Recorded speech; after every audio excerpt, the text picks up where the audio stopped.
Hello friends. आज हम transformer का प्राइमरी और सेकेंडरी साइड का वोल्टेज के ऊपर करंट निकालना सीखेंगे।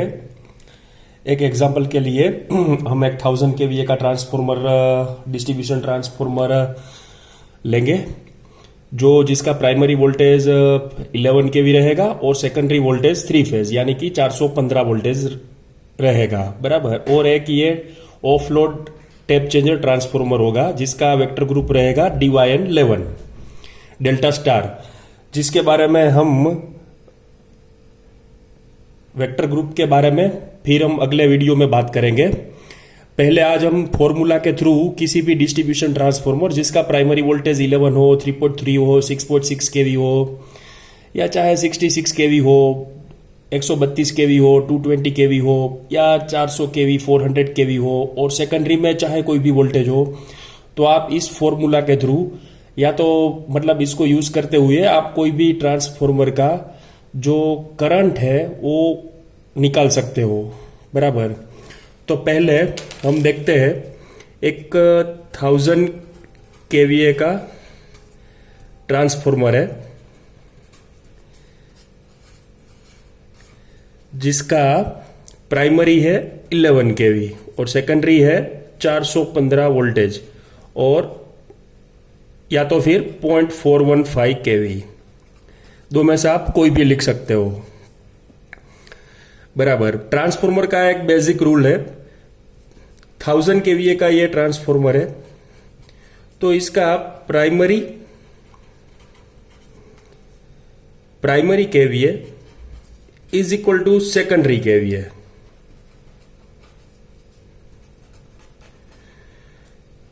इज इक्वल टू हमारा रेटेड केवीए। मतलब ट्रांसफॉर्मर का जो हमारा रेटेड केवीए है वो प्राइमरी भी वही रहेगा, सेकेंडरी भी वही रहेगा, उसमें हम कोई चीज चेंज नहीं होगा बराबर। जो ट्रांसफॉर्मर है वो वोल्टेज को चेंज करता है, चाहे वो प्राइमरी वोल्टेज आप 11 केवी दे रहे हो और सेकेंडरी वोल्टेज जो है वो हमारा हम यहाँ पे 415 वोल्टेज हम निकाल रहे हैं, लेकिन जो उसका रेटेड रेटिंग है वो रेटिंग चेंज नहीं होता है बराबर। तो अभी हम प्राइमरी साइड का इसका करंट निकालते हैं बराबर। तो इसका करंट निकालने के लिए हमारा जो इक्वेशन है वो है kVA is equal to √3 V into I. मतलब अभी हमें यहाँ पे आई निकालना है यानी करंट को निकालना है, तो इसका इक्वेशन होगा अभी KVA divided by √3 into V। तो अभी हमारा केवीए है यहाँ पे 1000, तो मतलब हम यहाँ पे के का वैल्यू 1000 में कंसीडर करेंगे। तो हमारा 1000 केवीए इंटू के को निकालने के लिए एक और 1000 डिवाइडेड बाय √3 1.732 इंटू वोल्टेज है हमारा 11000। तो ये कैलकुलेशन करेंगे तो ये आएगा हमारा 52.4 एम्प्स, जो हमारा 11 केवी साइड का प्राइमरी एम्पियर रहेगा बराबर।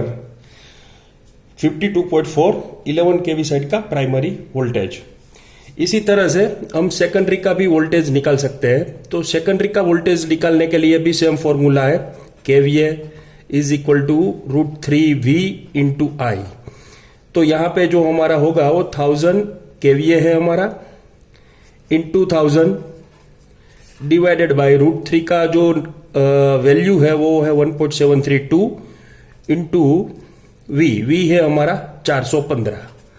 तो ये वैल्यू आएगा 1371 एम्प्स, जो हमारा सेकेंडरी एम्पियर रहेगा ये ट्रांसफॉर्मर का। मतलब एक एग्जांपल है जिसका प्राइमरी वोल्टेज 11 केवी है और सेकेंडरी वोल्टेज जो है वो 415 वोल्टेज है बराबर। अभी ये दोनों वैल्यू के ऊपर अभी सपोज हमें कोई ट्रांसफॉर्मर का, सपोज ये 1000 केवीए का ट्रांसफॉर्मर कहीं पे कमीशनिंग करना है, तो इसका केबल का साइज कैसे कंसीडर करेंगे। ये हमारा HV साइड हो गया पर्टिकुलर ये ट्रांसफॉर्मर के लिए, और ये हमारा LV साइड हो गया पर्टिकुलर ये ट्रांसफॉर्मर के लिए। तो अभी सपोज हमें इनका केबल कैलकुलेशन करना है तो इसका एक प्राइमरी जो बेसिक थंब रूल है वो आज देख लेते हैं। सपोज हमें कॉपर केबल लेना है LT के लिए, मैं अभी LT केबल की बात कर रहा हूं। कॉपर केबल में जनरली क्या होता है, जो 300 स्क्वायर mm के ऊपर का जो भी केबल रहेगा उसका जो करंट कैरिंग कैपेसिटी जो है केबल का वो 1 square mm is equal to 1.7 ampere बराबर। और एल्यूमिनियम केबल में जो केबल का करंट रेटिंग है 300 स्क्वायर mm एंड अबो, मैं 300 स्क्वायर mm रेटिंग के अबो का पावर केबल की बात कर रहा हूं। तो 300 स्क्वायर mm में 1 square mm is equal to 1 ampere. मतलब ये एक थोरोली थंब रूल जैसा है जिसमें आप इतना करंट कैरी कर सकते हैं, वो चाहे कॉपर केबल हो या एल्यूमिनियम केबल हो। तो ये केबल के ऊपर अभी हमें सपोज साइज कंसीडर करना है। सपोज हमारा यहाँ पे रेटेड करंट है 1371 मतलब 1371 एम्पियर। तो इसके ऊपर हमें सपोज पावर केबल डिजाइन करना है कि हम कॉपर केबल डालेंगे या तो एल्यूमिनियम केबल डालेंगे बराबर। तो यहाँ पे हमारा मैंने पहले बताया था फ्रेंड्स कि ये ट्रांसफार्मर का जो वेक्टर ग्रुप है वो DYN11 है, मतलब ये डेल्टा स्टार है। इसका प्राइमरी 11 kV डेल्टा है, सेकेंडरी स्टार है। तो यहाँ पे न्यूट्रल रहेगा तो हमें यहाँ पे 3.5 का केबल यूज करना है, 3.5 कोर। वो चाहे फिर हम यहाँ पे स्क्वायर mm जो भी है वो ले सकते हैं। तो 3.5 कोर का केबल है और 300 स्क्वायर mm का अगर हम कॉपर का केबल डालेंगे तो हम यहाँ पे कितना रन लेंग करेंगे, मतलब सिंपल है 1371 डिवाइडेड बाई 1.7 करेंगे, या तो हम एल्यूमिनियम का डालेंगे तो 1 करेंगे। तो एल्यूमिनियम के लिए हमें 1371 स्क्वायर mm, तो 1371 स्क्वायर mm का तो केबल आता नहीं है।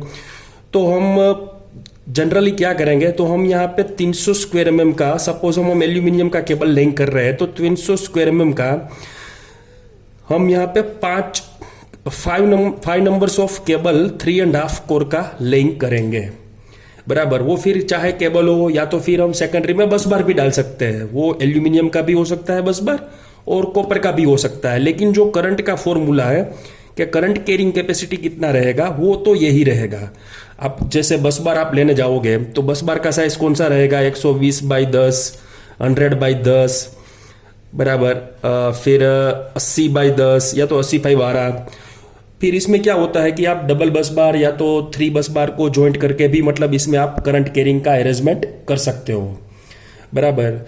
तो आज के लिए बस फ्रेंड्स इतना ही, फिर आगे हम और ट्रांसफार्मर के बारे में धीरे धीरे 1 बाय 1 टॉपिक्स को एक्सप्लोर करते जाएंगे और देखेंगे कि आगे मतलब कैसे कैसे ट्रांसफार्मर का कमीशनिंग होता है, फिर उसका टेस्टिंग होता है, फिर उसका ऑपरेशन एंड मेंटेनेंस कैसे होता है और क्या क्या पैरामीटर हम इसमें आगे देखना पड़ता है। तो ये ITI और डिप्लोमा वालों के लिए बहुत यूज़फुल रहेगा बराबर। तो मेरा कहना ऐसा है कि आप इसे लाइक करिए और हो सके तो इसे शेयर भी करिए और चैनल को सब्सक्राइब करना मत भूलें।